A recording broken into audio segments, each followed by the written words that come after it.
You get your ass arrested. Did you get bond or not? Yes. Another plus. So you didn't have rabbit in you. So my ex-wife and my father posted 100,000. So I was able to, I want to bring something up. You might find this really funny. So after the cuts go on and we're in the back of the unmarked car, I put my, right to, to silence into play. But we were chatting about all sorts of things. And the guy brings up the FBI agent in the backseat. He goes, just so you know, because do you know the government's in a shutdown right now? And I was like, yeah, it's all over the news. He's like, yeah, everybody there volunteered to arrest you for no pen. Oh my God. Oh my God. And I'm like, what? So I bring that up because to your point, like you said, a bonus that I got bond, it's amazing that there was a judge, that there were people at the courthouse. I guess everybody kind of, I don't know if there were other things going on that they, rallied, but nobody got paid that day for any of this. So I was really fortunate that I wasn't arrested and there was nobody there to process me. And I just would sit in a cell for God knows how long. Yeah. So, but you did, you went through processing. That's what, 6 hours anyway. That's a nice taste of things. If you've never been through that before, Well, I'll tell you, when the guy was putting me through processing, he does the whole, when you strip search and it's like you run the fingers through the hair and the, fingers in the mouth. And he says, turn around, spread your cheeks, squat and cough. And I was like, what? And he says it again. And I still I knew they were English, but I've never heard those words strung together in that way. And I just was like, I'm sorry, I'm not getting this. And he said it again. And I said, I was not picking up on it. And the man just screamed at me. Turn around, squat, spread your cheeks, cough. And I was like, okay, I got you. I get it now. I get it. I get it. Obviously, you like looking at starfishes. I get it. Yeah. So. Okay, you don't have to yell. I'll do it.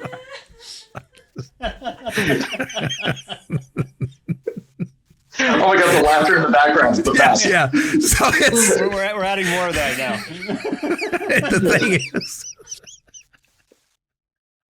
thing is I remember that too. I do. I was so shocked. I was like, well, I'd rather show him my back end than my front end because I only liked about 2 inches being born a woman. So, that's a taste of things to come, like you said. And it's just one of the most humiliating things to go through. And I joke about it, but I don't think that people understand how traumatic that, not that I didn't deserve it. All right. But that's an extremely traumatic thing. Now, the thing is, and I don't know if you got to that point, but the more you go through it, you develop a very morbid sense of humor with some of these guards. So by the time, I go to prison, I escape from prison, then I have to go through this whole rigmarole again. The second time around, hell, I'm used to it. I know what's coming. The guard looks at me. He's like, bend over, squat, and cough. And I looked at him. I was like, if I do that, a pea's going to fall out. And he was like, what? I'm like, I'm just saying, you like peas? So, this is what happens with inmates. But it's, I can't really overstate how traumatic that really is if you've never had anything like that done before. It is, I would say, from, getting that voicemail to the handcuffs actually going on. I think there's a trauma involved in that for somebody who's never been handcuffed before. They were heavier and colder than I expected. Oh, yeah. And the hopelessness and helplessness that comes along with that, with your arms pinned behind your back. It's just a terrible, terrible feeling. Then going through that processing, it's just kind of, for me, I just felt like this was a journey of different rock bottoms. Every time I kind of maybe thought that the ground was underneath me, it would just fall out again, and you just find a whole new low. Yeah. Did you know the entire time you were going to go to prison, or did you have hope that you would, have home confinement or probation or something like that? So it was interesting. I had my attorney was, doing a great job of setting expectations. He's just basically like, you're going to jail.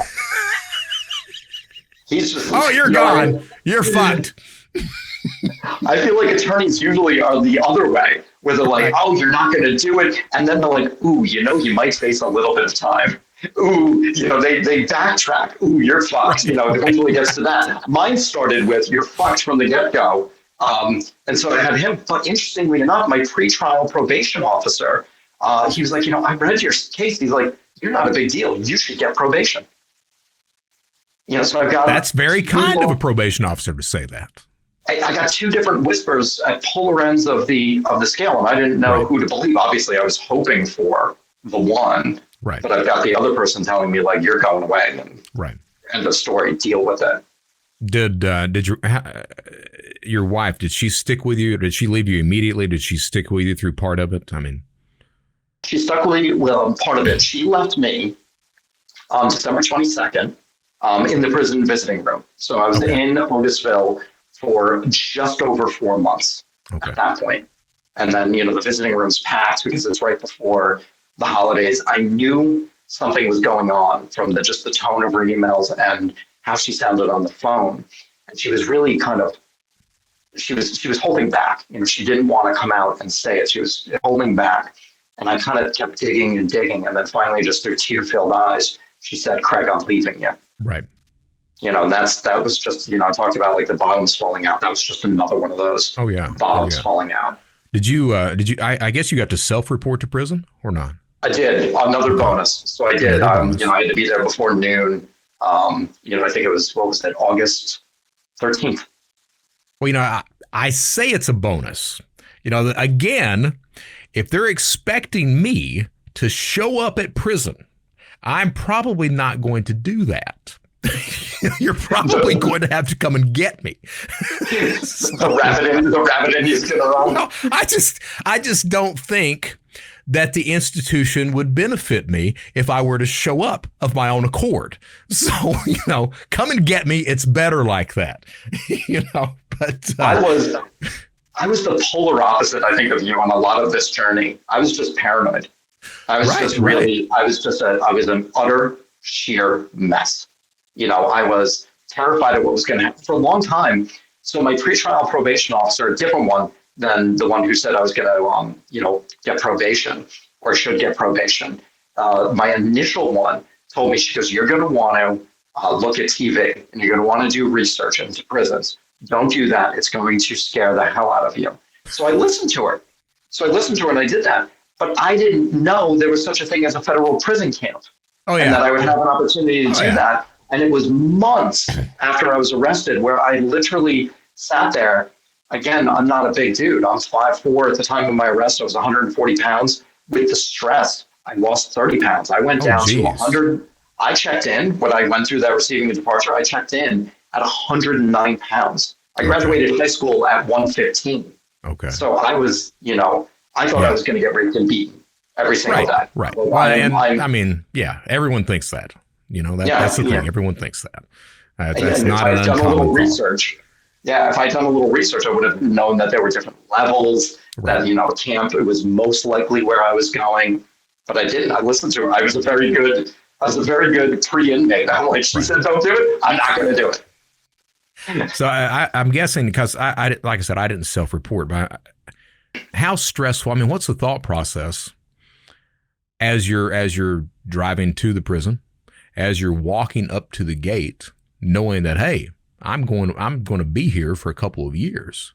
It's almost indescribable. So my stepmother and my father picked me up, and we started making the drive from Connecticut up to Otisville. It was a couple of hours, and then I'll kind of share it this way. When I was a kid, I took swim lessons, and I hated it. I absolutely hated those swim lessons, and I pretended when I was in the back of my mom's car that I could count the rotations of the tires, and each single rotation was getting me closer to that swim lesson. And sitting in the back of my stepmother's car, I was doing the same exact thing. Okay. And I was just like counting the rotations of going to prison, and it was terrifying. And my wife was, she had brought a banana along. She's like, you need to eat something because you don't know when you're going to eat next. And I couldn't even get half a banana down. And I just kind of sat in silence, and we had that weird, awkward talk. And at one point I looked over, my stepmother was driving, and I looked over, she's doing 90. And in the back of my mind, I'm like, who races to prison? We got to get this sumbitch there. I didn't realize she had. I didn't realize she had such a lead foot. She's got her nice BMW, and she's just ripping down the highway. And I was like, who the hell races to federal prison? She's like, Greg, we love you, but we got shit to do today. We have lunch. We have lunch reservations. Right. So we do pull up, and we find the camp. And, I kind of look around. I was like, oh, this doesn't look so bad. But they say, no, you have to check in over there at the medium security facility. So then we go to the medium security, and it is what you see on TV with the barbed wire fences and the guard towers and the whole nine. And we grab this parking spot, and then this truck pulls up to us and knocks on the window and says, hey, you're in the warden's parking spot. So now we have to move. So this is just adding to my absolute first terror. Impressions. Yeah, right. I'm really hitting the ball out of the park. But it's just surreal. And quite frankly, and this was actually part of we may or may not get into this, but like after I got out and part of that reinventing my life, I had to address what I'm about to say. My body and mind shut down. I went into protective mode. So I was there, but I wasn't fully experiencing everything that was going on. Right. I was still scared, but it was like I was almost watching as a third party, if that makes sense, as somebody else went through this process. It does. It makes sense. So I was like I said, I was present in there, but I wasn't. And I think our bodies and minds do that in very traumatic events. They shut down to protect us because I think the level of cortisol and the things that can happen to us physically, the risk can be too high. So our body just shuts down. Is it when your wife leaves you? I mean, where do you hit rock bottom along this path? There were, like I said, all those different bottoms. And my wife leaving me was really a tremendous catalyst for what came next. Sure. And I'll share the story. I started meditating in prison.